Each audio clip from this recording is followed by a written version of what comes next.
Olá, muito boa noite a todos. Sejam bem-vindos a mais um estudo da Bíblia, que nós iremos juntos recapitular o estudo do livro do Apocalipse. Desde já agradeço a você que vem acompanhando todas essas semanas junto conosco. Estou muito feliz de novamente podermos retomar aqui, unidos, né? Um estudo que é tão importante sobre as profecias do Apocalipse, o que iremos enfrentar nos capítulos seguir a terra. E Deus deixou essa palavra, né, no livro revelado que João escreveu, para nós já nos prepararmos. A profecia, ela é um caminho, um mapa para o futuro, onde nós podemos nos preparar para os eventos que vão chegar e vão vir. O povo de Deus nunca é pego desprevenido, né? Um povo cristão, o povo fiel, ele sempre sabe com antecedência os passos que o Senhor vai dar nessa terra. Basta nós aceitarmos e queremos. Amém? Então hoje, pegue sua Bíblia, vamos já retomar os estudos, a segunda parte do estudo do Apocalipse 13, uma besta que sobe da terra. Hoje o estudo é um pouquinho mais resumido, né? Na semana passada foi um pouco mais extenso, mas também de muita importância. É que nós recapitulemos aqui a ideia de que estamos estudando, que é o tema central, que é o capítulo 13. Amém? Então, feche os seus olhos, vamos juntos orar nesse momento, pedir a Deus que nos oriente no estudo da Bíblia. Amém?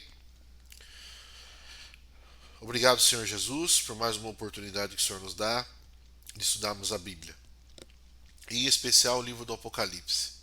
Obrigado porque o Senhor sempre esteve conosco, nos ajudando e, acima de tudo, nos orientando. Pedimos que perdoe nossos pecados, nos instrua nessa lição e nos prepare, Senhor, para o que está por vir. Peço também uma bênção especial a todos que estão assistindo nesse momento, ao vivo e depois o vídeo gravado, que eles também sejam atingidos da mesma forma, e que o Senhor ampare cada pedido de oração e cada situação, Senhor. Nós sabemos que o mundo está de mal a pior, mas nós temos a esperança da sobrevivvolta. Fique conosco em nome de Jesus. Amém. Muito bem. Vamos então retomando aqui com o capítulo 1 do livro do Apocalipse, capítulo 13, versículo 1. Peço perdão que eu estou um pouquinho resfriado, tá? Um pouco congestionado, mas nós vamos prosseguir aqui. Então, o primeiro texto, nós vamos ler aqui, é o verso 1, que diz: Vi emergir do mar uma besta que tinha 10 chifres e 7 cabeças, e sobre os chifres 10 diademas, e sobre as cabeças nomes de blasfêmia. Esse é o texto que nós vimos semana passada, certo? Logo após essa primeira besta surgir, que nós já vimos o significado, nós temos uma segunda besta, que está no verso 11, tá? Que diz assim: Vi ainda outra besta emergir da terra. Possuía 2 chifres, parecendo um cordeiro, mas falava como um dragão. Ou seja, essa segunda besta, ela tem uma característica diferente da primeira. Como a primeira passava uma forma de um animal mais feroz, né? Um animal mais violento, né? Que tinha uma aparência mais, vamos dizer assim, viril. Esse animal, ele é um pouco mais tranquilo. Ele tem 2 chifres ao invés de 10, né? Como nós vimos no primeiro. E ele parece com um cordeiro e fala como um dragão. Esse verso aqui, essa última parte, tem um significado muito interessante. Nós vamos ver aqui. Como a primeira besta se caracterizava no poder do Império Romano, essa segunda besta também se caracteriza em um poder específico. E nós cremos ser, e nós temos as evidências para isso, biblicamente, ser os Estados Unidos da América. Exatamente. Essa segunda besta, ela vai cooperar com a primeira besta, de uma forma no futuro, em que as duas vão unir os seus poderes para completar os planos de Satanás nessa terra. Mas você pode parar para pensar e falar assim: nossa, mas como que os Estados Unidos, um país completamente protestante, né? Porque a raiz dos Estados Unidos é protestante, nós vamos ver aqui mais para frente, vai se unir com Roma, que é completamente o oposto. Irmãos, isso vai acontecer, por incrível que pareça. E aqui nós temos o quê? Por que nós temos essa besta como caracterizando como um cordeiro. Nós vamos estudar um pouco da história dos Estados Unidos, do início do povo que originou esse país, para poder entender o significado da besta, certo? Então nós vamos acompanhar aqui. Então, como eu disse, esse poder se caracteriza pelos Estados Unidos da América. Em 1620, com a chegada dos pais peregrinos, que é assim que são os livros de histórias intitulam essas pessoas, que foram pessoas que fugiram da perseguição de Roma, exatamente da perseguição da época da Inquisição, que eles saíram do centro onde Roma dominava para cidades e terras longínquas, né? Então essas pessoas elas viajavam principalmente de barco, né? E tem dois barcos em especial que a história relata, que um chamava Speedwell e o outro Mayflower, que levaram muitas pessoas a essa costa americana, né, do país dos Estados Unidos. E que ali eles formaram essa civilização e começaram a galgar ali os primeiros passos para que hoje nós conhecemos como os Estados Unidos da América, né? E isso foi numa quinta-feira de novembro de 1620, né? Um grupo mais ou menos com 100 pessoas chegou ali, e eram pessoas que sofriam a perseguição de Roma, sofriam a perseguição da igreja romana, que defendiam a palavra de Deus. Eram pessoas sinceras que pregavam a palavra, mas por sua fé elas foram obrigadas a deixar o seu país de origem, certo? Aqui nós temos alguns símbolos, né, interessantes. A Estátua da Liberdade. E o que o símbolo da Estátua da Liberdade diz? Que os Estados Unidos da América ele prega justamente a liberdade do seu povo. Exatamente isso. Lógico que cada estado tem as suas regras diferentes, né? Cada estado tem as suas leis, mas em comunidade eles pregam a liberdade. Liberdade econômica, liberdade de pensamento, liberdade de expressão, certo? Então, a ideia principal que galga essa sociedade é isso. Aqui nós temos também uma pedra, né? Justamente como símbolo da data da chegada desses pais peregrinos aos Estados Unidos, que denota isso, né? E muito se falava já desde o início da era da criação do Estado em liberdade religiosa. E o tema principal no passado era que os Estados Unidos seria uma igreja sem um rei e um país sem um papa. Por quê? Porque as pessoas não fossem controladas pela religião e nem pelo poder civil, como era na época de Roma, certo?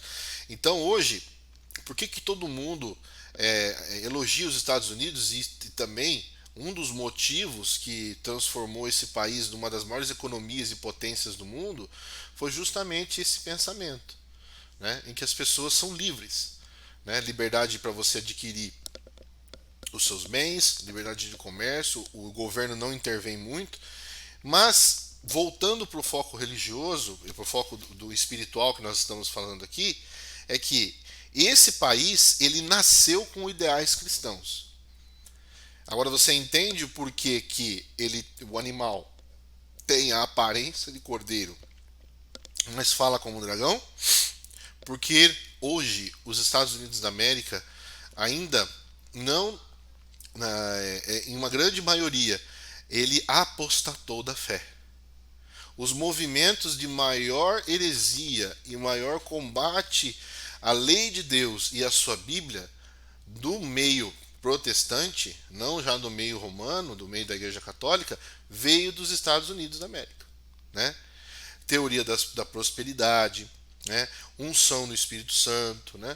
Todos esses movimentos que a gente vê, movimentos de curas que esses pastores praticam muito nas igrejas, e nós sabemos que muito é charlatanismo e enganação, não veio do Brasil, teve a sua origem nos Estados Unidos.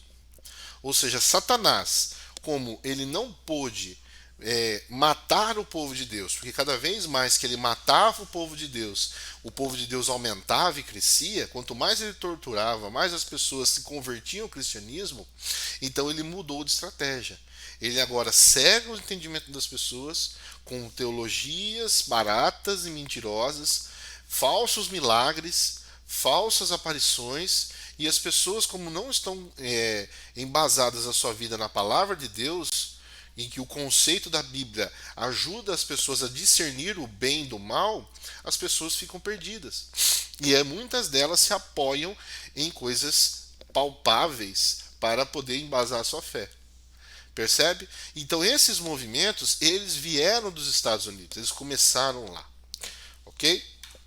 Mas nós temos mais coisas. O interessante aqui é que em 1776, só para a gente passar aqui de forma rápida, foi instituída a independência americana, né?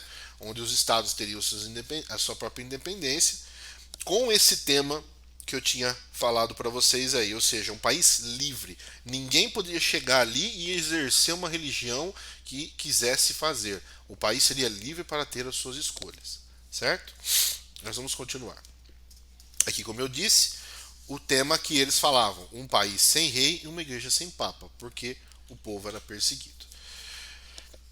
Thomas Jefferson, só um adendo interessante, ele diz que desde que uma pessoa tem direito de escolher sua própria religião sem pagar o preço da discriminação, nenhum teste de religião será requerido como qualificação para qualquer posição pública nos Estados Unidos. O que esse homem, que foi muito importante na questão política dos Estados Unidos também, em toda a sua história, está dizendo? Que, diferentemente de Roma, que escolhia os seus bispos, escolhia não só os bispos, mas também como a sua parte política, todo mundo que ia fazer parte ali da liderança, se fosse apenas da igreja, os Estados Unidos tinha o quê? Essa premissa contrária.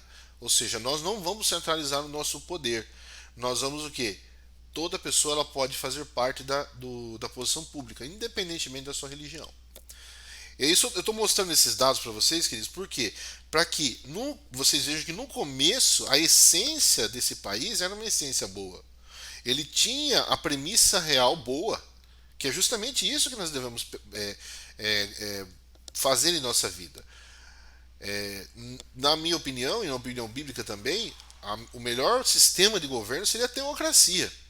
O que seria a teocracia? Onde Deus é o governante e o povo obedece. Então Deus estabelece as leis e o povo obedece e vive. Foi assim no antigo Israel, né? E infelizmente não é assim mais hoje. E o povo era vitorioso, o povo era abençoado, Deus estava com eles. Mas isso nós sabemos que no mundo de hoje a Bíblia já diz que não vai ser assim, né? Apenas na volta de Jesus. Amém? Vamos prosseguir então aqui com o verso 12, tá? Essa segunda besta, perdão, ela exerce toda a autoridade da primeira besta na sua presença e faz com que a terra e seus habitantes adorem a primeira besta. Entenderam? Quem vai fornecer o poder para Roma nos tempos finais não vai ser ela mesma, vai ser os Estados Unidos. Eles vão o quê? Oferecer todo o poder político e civil para Roma. Porque hoje não é assim? Tudo que sai lá no exterior, principalmente nos Estados Unidos, influencia o mundo inteiro? É assim que funciona. A bolsa de valores do mundo todo, ela é um reflexo muito maior de dois países. Primeiro Estados Unidos e China, que são as duas maiores potências, né? Junto com Rússia. Mas principalmente os Estados Unidos. Então o que os Estados Unidos faz está todo mundo de olho. Então nós sabemos que ele tem um poder civil muito forte com as pessoas. Então nós vamos ver o que? A segunda besta tendo autoridade, ou seja, ela vai agir em função da primeira. A primeira besta vai estar por trás dos planos, mas quem vai agir vai ser a segunda. Fazer com que a terra e os habitantes, fazer o quê? Voltar àquele primeiro estudo que nós fizemos, um dos primeiros. Adorem a primeira besta. Ou seja, sempre o grande conflito cai no problema da adoração, cuja ferida mortal foi curada. Lembra da primeira vez, semana passada nós falamos da ferida mortal? Que nesse momento aqui que vai acontecer ainda, já foi restabelecido o seu poder total. Ok? Mas Tiago, para isso acontecer, precisa ter uma união novamente desses dois poderes. Como que os Estados Unidos, que surgiu de uma perseguição, certo? De Roma mesmo, vai se unir novamente. Será que isso é possível? Irmãos, vamos deixar que a história recente fale um pouco sobre isso. Há coisas que nós olhamos no passado, que até mesmo a Bíblia relata, a gente fala, é impossível isso acontecer de novo. Mas, por incrível que pareça, a história vai se repetir. Ela vai acontecer novamente, certo? A união dos dois poderes, das duas bestas, Vaticano e Casa Branca. Tá? Em 24 de fevereiro de 1992, essa revista, que é uma das mais populares dos Estados Unidos e no mundo, a revista Time, publicou a sua capa com o título de a Santa Aliança, né, Holy Alliance, que foi um encontro de Ronald Reagan, que era o presidente dos Estados Unidos naquela época, com o Papa João Paulo II, que foi um Papa que teve muita popularidade, ou seja, foi o Papa mais popular até hoje. Acredito que o Papa Francisco também já esteja chegando na mesma popularidade que o João Paulo II, né? Porque ele tinha muito carisma, o povo gostava muito dele. E por que teve essa aproximação depois de tantos anos? O Papa tinha interesse em restabelecer relações diplomáticas com os Estados Unidos. Percebe? Ou seja, vários momentos, já desde 92, há essa aproximação. E nos bastidores há muito mais. Então, isso aconteceu. Ou seja, o papado querendo já a aproximação da uma das maiores potências do mundo para poder o quê? Obter o poder, certo? Ou seja, aqui é uma foto da reunião da época, né? Queria estabelecer essas relações. Ou seja, vamos nos aproximar, vamos conversar mais de perto, né? E isso foi um evento histórico, né? Nesse momento aqui, muitas pessoas até aplaudiram e muitas pessoas ainda querem essa aproximação, né? Principalmente nos tempos de hoje. Mas vamos prosseguir aqui, o verso 14, certo? Seduz os que habitam sobre a terra. Ou seja, a segunda besta, ela tem um poder de sedução. O que é um poder de sedução? Um poder de atração muito forte. Qual que é o poder de atração? O que atrai o povo hoje para a maioria das igrejas? Milagres, curas, expulsão de demônios. Certo? Esses três polos de igreja principalmente atraem mais as pessoas nos dias de hoje. Ou seja, a sedução, tudo isso veio dos Estados Unidos. E os que habitam sobre a terra por causa dos sinais que lhe foi dado executar, dos poderes espirituais, diante da besta, dizendo aos que habitam sobre a terra que façam uma imagem à besta, aquela que a ferida a espada sobreviveu. Ou seja, no contexto total, a segunda besta, ela vai exercer poder de influência sobre as pessoas, né, que vão fazer as pessoas adorarem a primeira besta. Percebe? Por isso, irmãos, aqui fica uma segunda lição para nós. Nós nunca devemos, de forma alguma, apoiar a nossa fé em coisas que acontecem. Existem coisas que acontecem boas para nós que Deus nos dá? Sim. Mas como foi o exemplo do servo Jó, que a gente sempre tem que lembrar dele. Mesmo quando estava tudo contrário, sofrendo problemas de saúde, perdeu a família, ele mesmo assim foi fiel a Deus. Porque existem muitas pessoas, e eu oro a Deus e louvo a Ele para que você não seja uma dessas, que baseiam a sua fé em apenas coisas benéficas. Se essa igreja me faz bem, se essa igreja ela me dá uma vantagem, eu sinto algo, eu vejo milagres, eu estou nela. Se esse líder religioso faz isso, eu estou junto com ele. Não podemos confiar nossa vida dessa forma, irmãos. A nossa vida ela tem que ser pautada na Bíblia. Mesmo que estejamos fracos, não oramos direito, mesmo que nos falta muita coisa, mas nós devemos o quê? Ter a fé. Ter a fé e o conhecimento bíblico para não sermos enganados. Lembra que Jesus disse em Mateus 24 que Satanás operaria sinais que enganaria se possível, os próprios escolhidos, e nesse contexto dos escolhidos que Jesus falou, são pessoas especiais, pessoas que têm muito conhecimento da Bíblia, certo? São pessoas que estão com um relacionamento com Cristo muito perto, muito próximo, muito íntimo. Então nós precisamos tomar muito cuidado. Então esse poder da segunda besta, que vem disfarçada de cordeiro, ela vai falar como um dragão de forma para atingir os cristãos. Porque nós sabemos que Satanás já está derrotado. O príncipe desse mundo já está derrotado. Nós temos que escolher o lado certo. Mas o que uma pessoa derrotada faz? Ela vai querer levar todo mundo com ela. E, irmãos, o mundo não é assim que funciona hoje? Se você quer fazer algo de bom, algo correto na sua vida, levar a sua vida com firmeza, com retidão, você sofre perseguição, você sofre prejuízo, você é taxado de uma pessoa correta. Né? Hoje nós temos a idolatria do álcool, a idolatria das drogas, certo? Outro dia eu assistindo uma reportagem na televisão, uma reportagem de uma entrevista, né? A pessoa dizendo assim, mas se a gente não beber numa festa não tem graça. Se um encontro, uma saída para um amigo, se não tiver um álcool, não tem graça. Quem disse isso?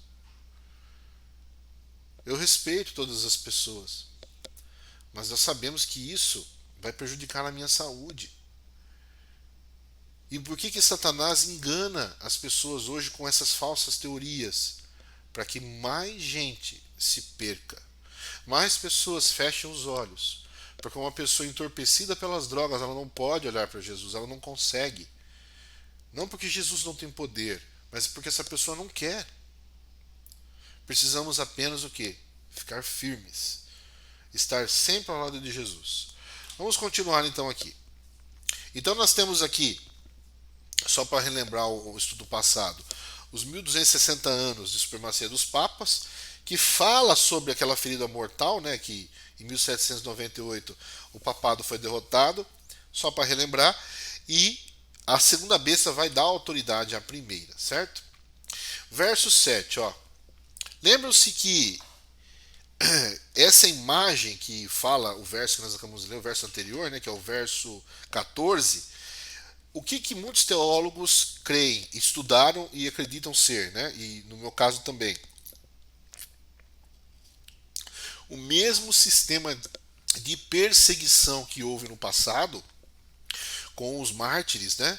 Aqui no verso 7, que foi dado também que pelejasse contra os santos e os vencesse, a primeira besta, que é Roma papal, na sua fase dos papas agora, vai exercer também nos tempos futuros.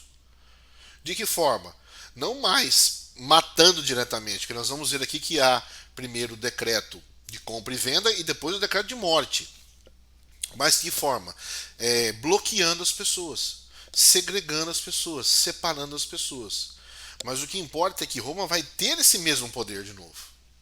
Ela vai ter nas mãos o poder de perseguir as pessoas, indiretamente ou diretamente. No verso 16 e 17 é mais específico. Ó. A todos os pequenos e os grandes, os ricos e os pobres, os livres e os escravos. Ou seja, a Bíblia está falando o seguinte, quando ela pontua dessa forma, é todo mundo. Não existe classe social, não existe diferença de pessoas, são todas as pessoas.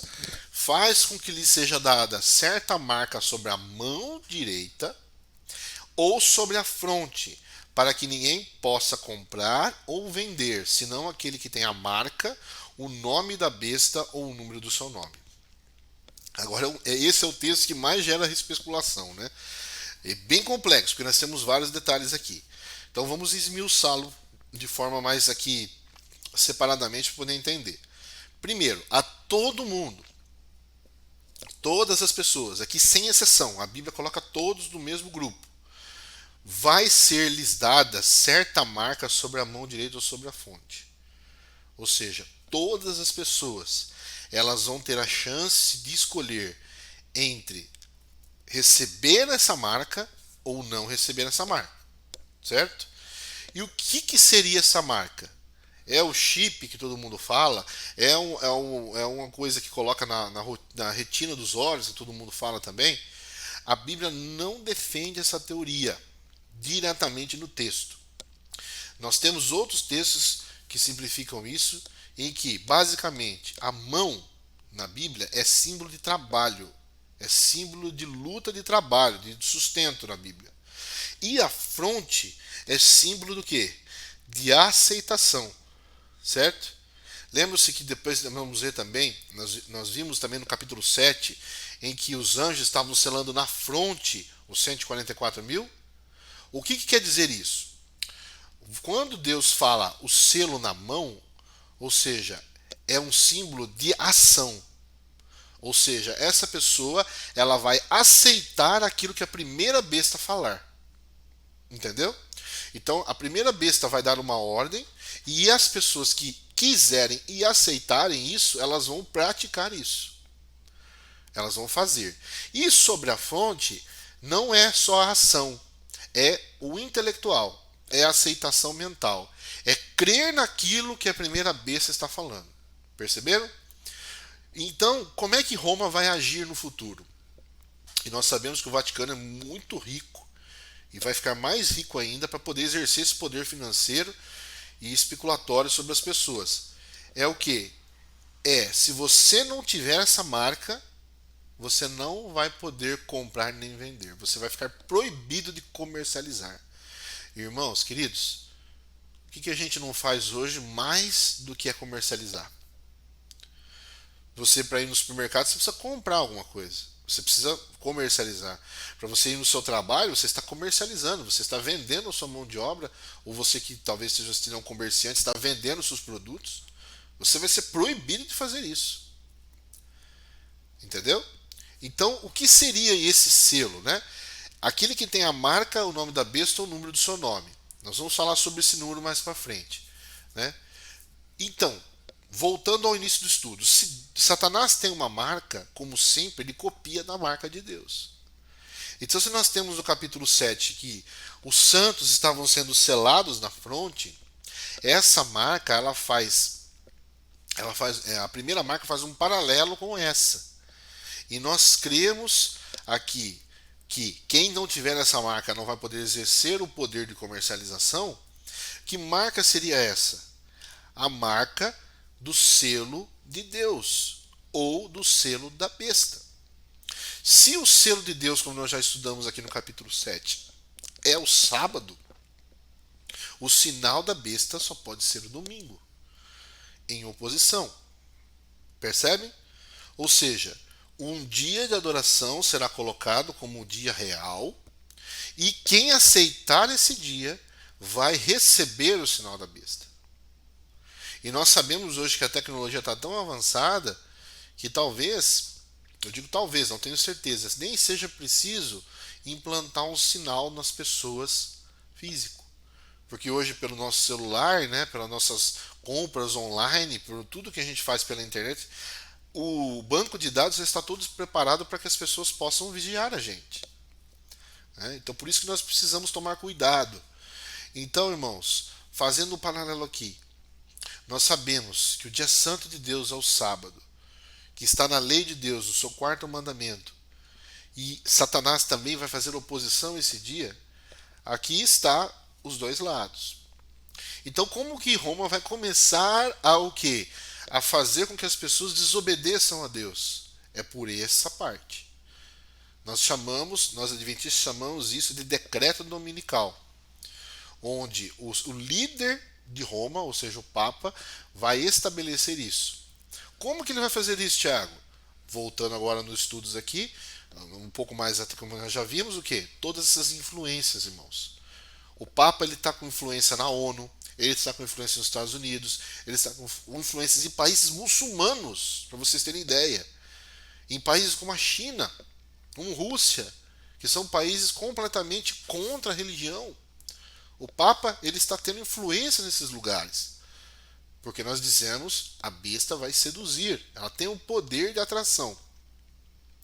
Falando o quê? Que nós precisamos de um dia para podermos parar, o dia da família. E será que isso já ocorreu? Sim, irmãos. Vou ler um trecho aqui, eu não coloquei no slide, mas eu vou ler um trecho aqui de uma encíclica que o Papa Francisco escreveu em 2014, chamada Laudato Si. Você pode procurar na internet depois aqui para comparar com o que eu estou falando. Aliás, você deve fazer isso, né? Olha o que ele escreve num trecho dessa encíclica dele, com o objetivo de falar do cuidado do meio ambiente e da família.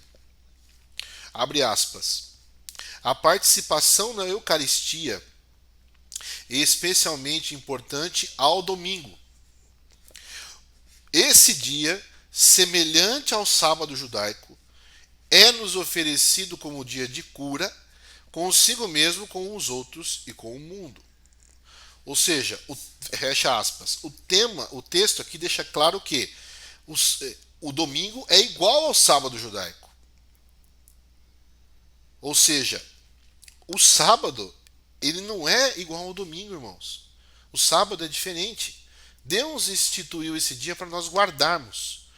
Lembra-se que ele fez lá em Gênesis capítulo 2, no final da criação, ele abençoou e santificou o sábado. Ou seja, o sábado não é nosso. O sábado é de Deus. Então eu não posso pegar esse dia para me viver da minha forma. Eu que me entendo ser cristão. Certo? Aqui não é discussão se o sábado foi abolido ou não, isso é para outro dia. Mas, indiscutivelmente, o sábado não foi abolido. Percebe? Ou seja, confundindo a cabeça das pessoas. Eu já mostrei aqui para vocês a questão da lei, né? Da mudança da lei, enfim, tudo mais. Mas tem mais um outro trecho interessante que eu gostaria de ler, que ele fala que o domingo deve ser guardado também como exemplo da ressurreição, a comemoração da ressurreição de Jesus. Talvez você já tenha ouvido falar isso, você que é meu amigo aí da Igreja Batista, da Igreja Presbiteriana, a qual eu frequentei alguns anos atrás também, tenho muito respeito por todos e muito carinho. Você já deve ter ouvido isso. Mas na Bíblia não há nenhum texto dizendo em que o domingo deve ser guardado porque Jesus ressuscitou no domingo. Aliás, na Semana Santa, eu já falei sobre isso aqui, Jesus ressuscitou no domingo porque ele guardou o sábado na sepultura. Assim como Deus guardou o sábado na criação, Jesus, que é Deus, guardou o sábado na redenção. Então ele morre numa sexta, guarda o sábado e ressuscita no domingo pela manhã. E a Bíblia deixa claro que a comemoração do batismo, da ressurreição de Jesus é o batismo. Em Romanos, no livro de Romanos você vai encontrar isso lá, né?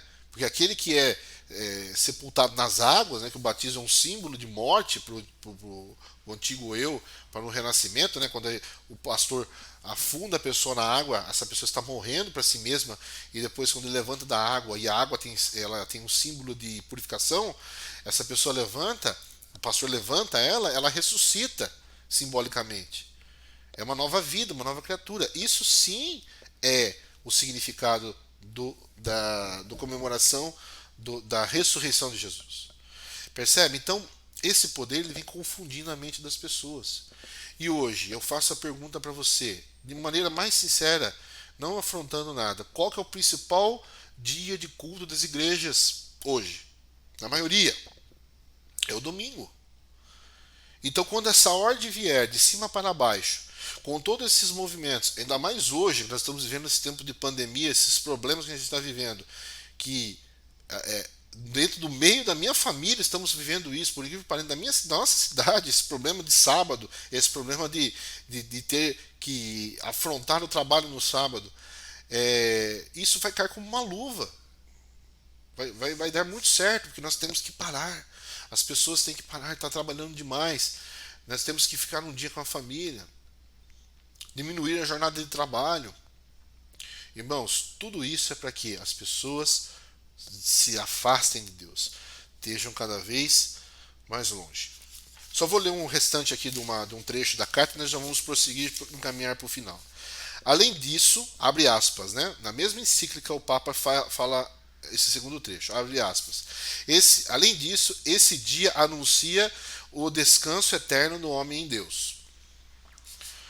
Domingo aqui o Papa está falando. Assim, a espiritualidade cristã integra o valor de repouso e da festa. O ser humano tende a reduzir o descanso contemplativo ao âmbito estéril e inútil.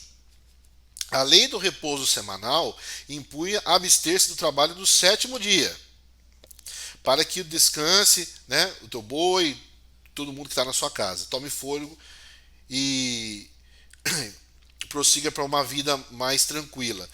O repouso é uma ampliação do olhar que permite reconhecer os direitos dos outros. Assim, um dia de descanso é o centro da Eucaristia.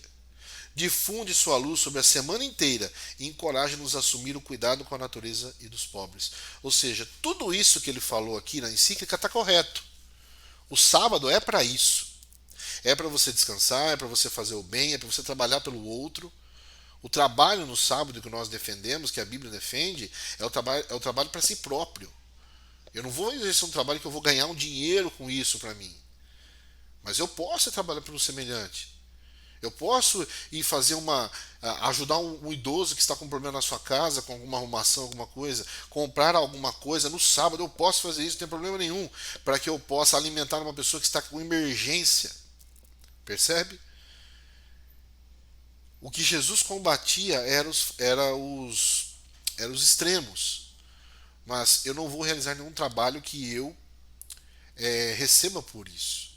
Mas, enfim, aqui já é outro tema. Entenderam, irmãos? Então, vai ser imposto isso. E essa vai ser a filosofia que nós vamos ver aí para frente.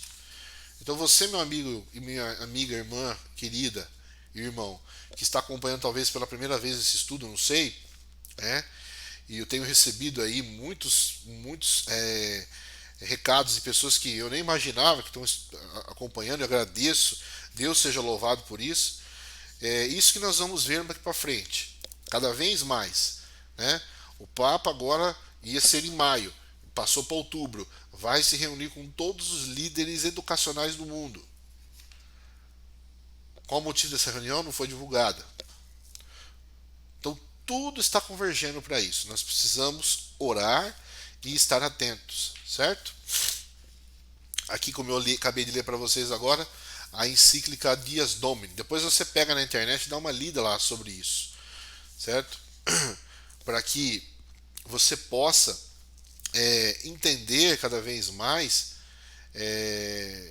sobre o que está acontecendo, irmãos, na parte espiritual do mundo, né?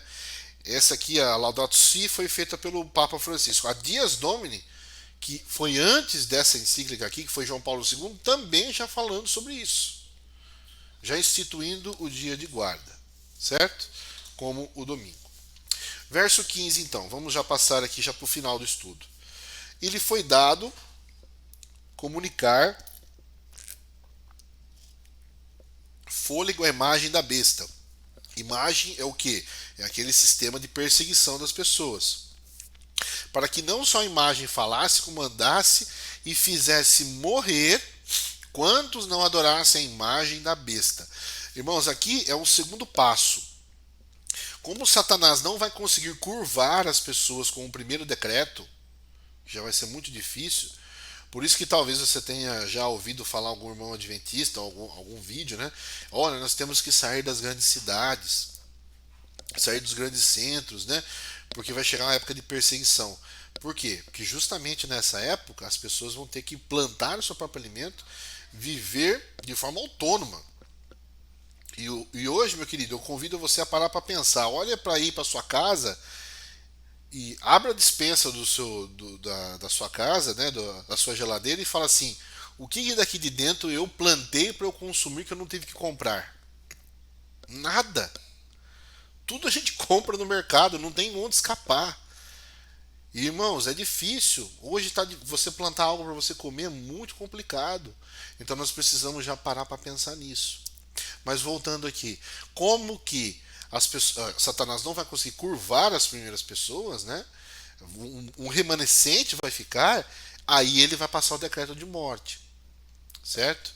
Nesse momento a porta da graça já estará fechada, o Espírito Santo já vai ser retirado dos ímpios, só vai estar com os santos, né? Com as pessoas que estiverem ao lado de Cristo. Santo aqui não é questão de pessoa perfeita, é questão de pessoa separada, tá? E aí ele vai poder atuar com poder total. Ele vai matar, perseguir, como era no Antigo a Antiguidade Média. Percebe? Então nós precisamos o quê? Uma coisa muito importante que fica para nós.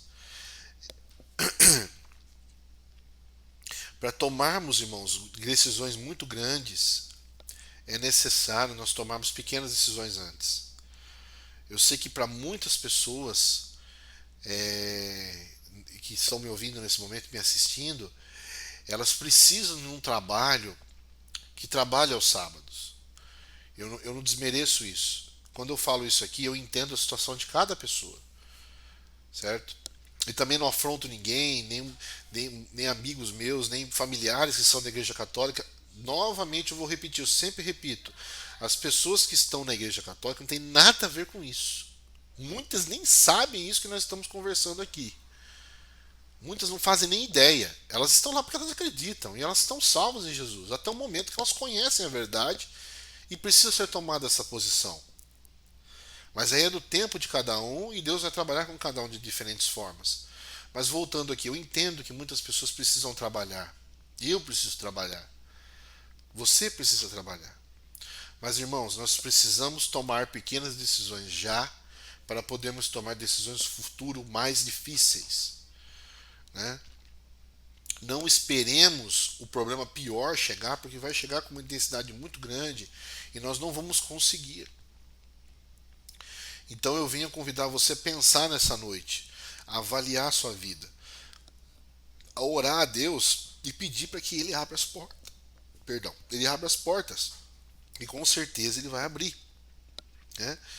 Mas voltando aqui ao texto aqui, no final das contas, a questão de tudo é a adoração. Satanás, como ele não vai conseguir a adoração dos fiéis de forma voluntária, ele vai tentar forçar, né? Como tudo é feito, né? O pecado é assim, né? Minha esposa uma vez falou isso e eu nunca me esqueci, né? Quando você consome uma droga, seja ela qual for, as pessoas acham que isso é uma liberdade, né? Ah, eu não vou à igreja porque ela não posso fazer nada, eu não posso fumar, não posso beber, não posso me prostituir, posso ficar com quem eu quero, não posso viver do jeito que eu quero. É pelo contrário. As pessoas que fazem isso, elas estão presas nisso. Uma pessoa que é alcoólatra, ela não consegue sair do vício de uma hora para outra. Uma pessoa que é viciada em pornografia, ela não consegue sair do vício de uma hora para outra. Ela está presa nessa desgraça. E é uma corrente tão forte que isso prende ela de uma certa forma que ela não tem forças. Por isso que Deus fala conosco que isso vai chegar em quem? Não só nas pessoas que estão alheias a Deus, mas também em nós que estamos preparados, de uma certa forma, com a Bíblia que nós estamos estudando. E vai nos forçar também. E é na hora da provação, do fogo que nós devemos passar, que nós vamos ver se nós estamos preparados ou não. Então, irmãos, esse tempo vai chegar. E nós precisamos o quê? Estar preparados. Esse sistema vai ganhar cada vez mais popularidade, vai avançar, e se nós não estivermos firmados em Deus, né, unidos, será muito difícil, certo? Essa popularidade do Papa não é de hoje. Aqui nós temos uma foto dele com Bill Clinton, né? Ela vai crescer cada vez mais, né? Por quê? Porque o papado perdeu muita popularidade, perdeu muito espaço, e é necessário que isso aconteça. Aqui também uma foto, ó, de Bento XVI com George Bush, né? Também já aqui mostrando, tá vendo? Todos os presidentes ele está aproximando, ele está sempre próximo, né? Aqui uma outra foto com Barack Obama, o Papa Francisco também, junto com ele aqui. Só para fechar, nós temos o verso 18, né, que é muito importante, que diz assim: aqui está a sabedoria. Aquele que tem entendimento, calcule o número da besta, pois o número da besta é o número de homem. Ora, esse número é 666, certo? O que significa isso? Para nós entendermos o significado desse número, nós temos que voltar lá para Daniel capítulo 3. Lembra-se da história de Daniel capítulo 3? Da estátua que o rei Nabucodonosor levantou de ouro. Por que ele levantou essa estátua? Porque no capítulo 2 ele tinha tido um sonho em que aquela estátua dos metais, que ele era a cabeça de ouro, e depois vinham os outros membros da estátua, e a estátua foi destruída, e o reino dele ia passar. E ele, não se conformando com isso, ele afrontou a Deus. Ele falou assim: não, meu reino não vai passar. Então, na província de Dura, ele levantou uma estátua com ele, da imagem dele mesmo, totalmente de ouro. E por que totalmente de ouro? Para ele dizer que o reino dele não vai passar. Uma afronta a Deus, né? E o resto da história você conhece, né? Dos jovens na fornalha, dos amigos de Daniel que foram salvos por Jesus. Mas, olha que interessante. 666. Se nós formos lá para o livro de Daniel, eu não vou ir agora por causa do tempo, depois você pesquise, a estátua, ela tinha exatamente o que? 60 côvados de largura, 60 de profundidade e 600 de altura. Exatamente a mesma configuração aqui desse 666. E por que o rei Nabucodonosor ele fez isso? Não foi à toa. Esse sistema sexagimal ele foi instituído pelos babilônicos. E os babilônicos eles davam números aos seus deuses. Você sabe que eles tinham um panteão de vários deuses, né? E o deus supremo, que era Deus Marduk, junto com os outros deuses, usava esse número 6. Então, quando tinha o número 6 mais outros 6 mais outros 6, seria a divindade máxima de Babilônia. E o 6 ele é oposto ao número 7, que é o número da perfeição de Deus. Quando você ouve o número 7 na Bíblia, o mundo foi criado na sua totalidade em 7 dias. Foi criado em 6, mas o sétimo faz parte, né? Quando Jesus fala para Pedro da paciência, 70 vezes 7, não era quantidade, mas era em símbolo de perfeição, que a paciência devia ser exercida na sua perfeição, né? Então o número 7, quando você vê na Bíblia, é um número de perfeição, contrário ao número 6, que é o número de deuses, e um número de homem. Por que ele fala que é um número de homem? Porque o homem foi criado no 6º dia. Então tudo isso converge o quê? Novamente para os dois lados. O antagonismo de Satanás e o protagonismo de Deus. Então, irmãos, para nós fecharmos aqui, o tempo, a ampulheta do tempo está acabando. Nós estamos chegando numa situação em que nós não teremos mais tempo para escolher no futuro. Ainda a porta da graça está aberta. Ainda há chance de nós escolhermos pelo bem ou pelo mal. Mas vai chegar um momento que a gente vai poder escolher pelo mal, não vai ter mais chance. E o apelo que eu faço para você essa noite, espero que você tenha compreendido o estudo, louvado seja Deus por isso. Se ficar alguma dúvida, você pode deixar nos comentários. Agradeço aí a Janaína que está online, o Cristiano, a minha esposa Solange também, os irmãos aí que estão online. Muito obrigado pelo apoio, né? A Sara e o Wagner também, agradeço de coração. Porque tudo isso, irmãos, nada mais é para nós nos prepararmos para o que vai vir. Portanto, analise a sua vida, ore a Deus e peça: Senhor, me guie pelo caminho. Me faça com que eu faça escolhas certas, mesmo na minha imperfeição. E o tempo está acabando, né? Jesus está voltando. Não é época de fazermos escolhas na loucura, de deixarmos guiar nossa vida por prazeres, por aquilo que eu acho que eu devo fazer. Eu devo fazer tal coisa, eu devo ir para tal lugar, ou eu devo comprar tal coisa, ou eu devo escolher essa pessoa ou aquela pessoa para viver comigo. Não é época disso. Nós temos pouco tempo e pouco tempo para errar. Se nós errarmos agora, é muito difícil corrigirmos. Porque o erro é perdoado por Deus, mas a consequência fica. Portanto, por que eu estou dizendo isso? Para que nós venhamos a refletir na nossa vida. Onde nós estamos? O que queremos? Basear a nossa vida em Jesus. Mais que o mundo nos tire o norte, o centro, nós precisamos basear nossa vida em Cristo. Amém? Gostaria de convidar você a fazer uma oração nesse momento, para juntos orarmos, para pedirmos a Deus a sabedoria, e agradecermos por esse estudo e, acima de tudo, irmãos, Ele nos salvar e nos estarmos preparados para quando Ele voltar, nós estaremos à direita dele. Mesmo que passemos pela morte, mesmo que passemos pelo sono da morte, Jesus irá nos ressuscitar. Né? Talvez você tenha perdido um ente querido agora, recentemente, ou alguns anos atrás, que a dor é terrível, mas isso há de passar. E Jesus vai trazer de volta todos os nossos queridos que se foram. Basta a gente crer. Amém? Feche seus olhos, vamos orar. Santo Deus, obrigado, Senhor Jesus, por todos esses detalhes desse estudo que foi maravilhoso. Obrigado porque eu tive a oportunidade de um dia aprender e hoje eu posso passar para os meus amigos e peço ao Senhor que os capacite também da mesma forma para passar a outras pessoas, seja pela internet, seja presencialmente, seja pelas mensagens do WhatsApp, seja por qualquer meio. Faça com que esse vídeo atinja muitas pessoas. Nós pedimos também a sabedoria dos céus para mais uma semana. Nos prepare com amor no coração e, acima de tudo, nos perdoe, Senhor, porque somos fracos.